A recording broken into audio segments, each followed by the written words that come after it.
Good day. So today I'm going to deal with the type of question where they say prove the identity. When we're given that sine 3x over 1 minus cos 3x is equals to, so they want us to prove that it's equals to 1 plus cos 3x over sine 3x. If you look at this, you will notice that these things are very similar. On the left hand side and on the right hand side, they look very similar. It's just that one is at the top and the other one is at the bottom, and the signs are different.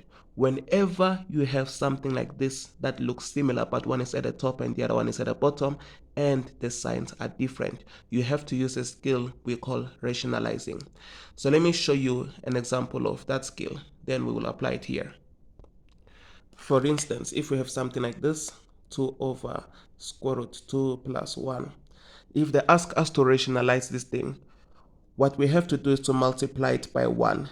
But instead of writing 1 like this, we're going to write it the same as the denominator, for instance. So we will write it the same as the denominator, but instead of me putting a 1, I'm going to put a minus, right? So I write it the same except for the signs. The signs will be different. So notice this thing is still 1, right? I'm multiplying it by 1 still. I haven't changed it, I'm just multiplying it by 1. When you multiply something by 1, it's still the same thing. It's just that it's going to look different, but it's the same.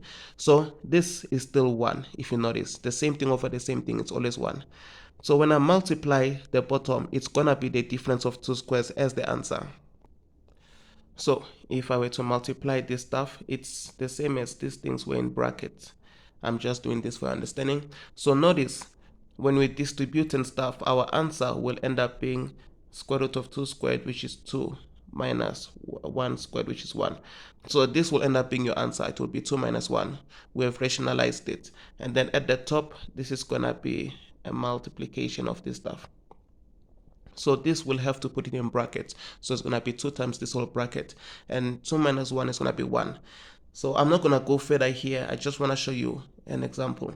So when we rationalize something, we multiply it by 1, except that the 1 will look like the denominator and the sign will change. All right, let's say we have something like this. Let's just say we have maybe 5 over maybe square root 3 minus 1.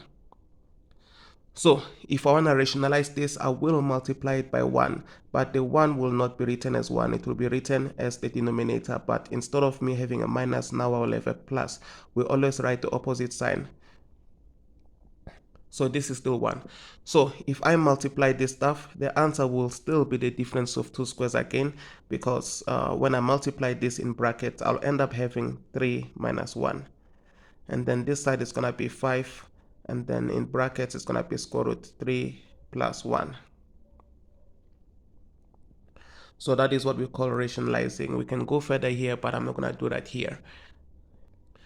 Just before I continue, if you want to be tutored, either online or physically, online it doesn't matter where you are or which country you are at, you can still be tutored. So we offer cheap online lessons, and if you want to be tutored physically, we can still make an arrangement.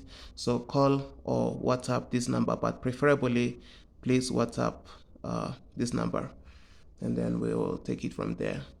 So what I do is that I tutor people 5 days a week online, and I give tests once a week so that I can check your improvements. The last example, let's just say we're given something like 5 over root 2. If you type this in the calculator will give you something different. Why? Because the calculator rationalizes. Whenever we've got one thing at the denominator like that, when we rationalize, we just multiply by the one thing. So we'll multiply by 1. This is still 1. If you look at it, this is still 1. But we make the 1 look like the denominator.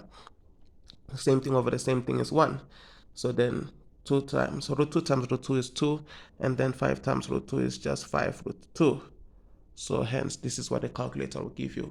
So the calculator uses the skill of rationalizing because it doesn't allow the square root to be at the bottom. So now it's time to solve this. So I'm going to choose the left hand side. So I choose the left hand side. So if I choose the left hand side, let me just rewrite it. So it's going to be sine 3x over 1 minus cos 3x. and then that will be okay, fine. I'm not rewriting the question, I'm just rewriting the left hand side. Okay, so I choose the left hand side. Then I'm gonna use the scale of rationalizing. So the scale of rationalizing, I'll still multiply it by 1, but I won't write it as 1. I'll write it as the denominator. But I have to make sure I write the opposite sign. Here it's a minus, so therefore I'm going to write a plus.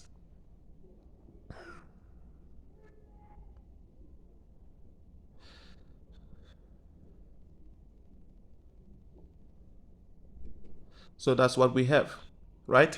This is still 1 if you notice. The same thing over the same thing is always 1.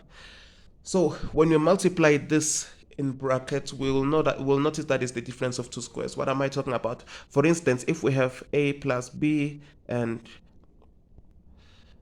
a minus b, I just had to rewrite that neatly. So a plus b and a minus b. Okay, this is supposed to be a minus.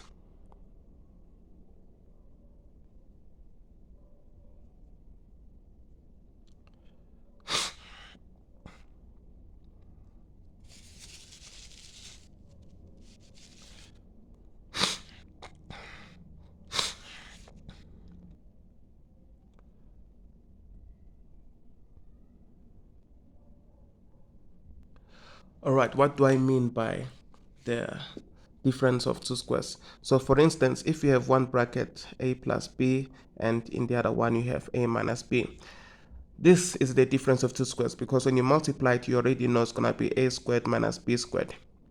So if they ask you to factorize a squared minus b squared, you would literally factorize it like this.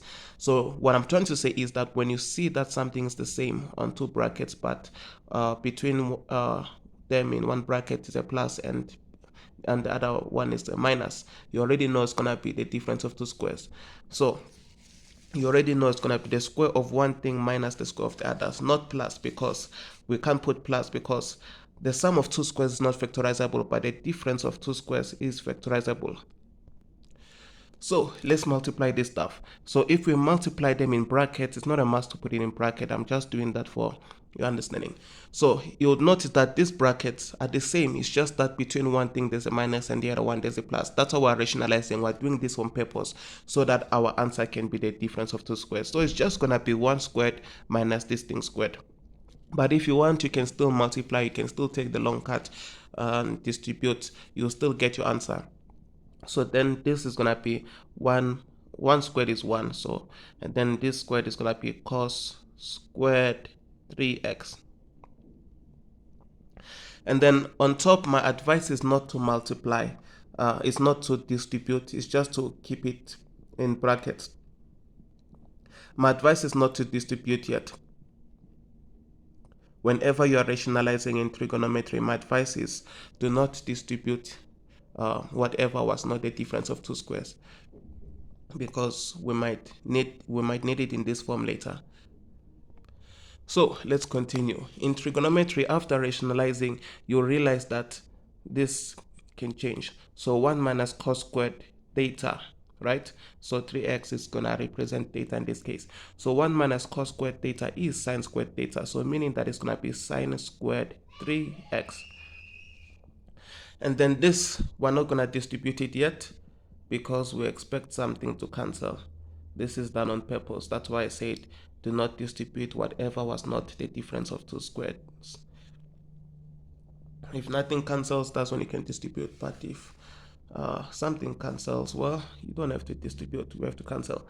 So notice that there's only one of this thing here, sine 3x, but then there's two of them here in multiplication. So it means that this will cancel with one of them and leave one. So it means that we're gonna be left with 1 plus cos 3x over sine 3x, which is actually equals to the right hand side. If you enjoyed this, don't forget to like and subscribe. And if you wanna be tutored, please WhatsApp me. Yes.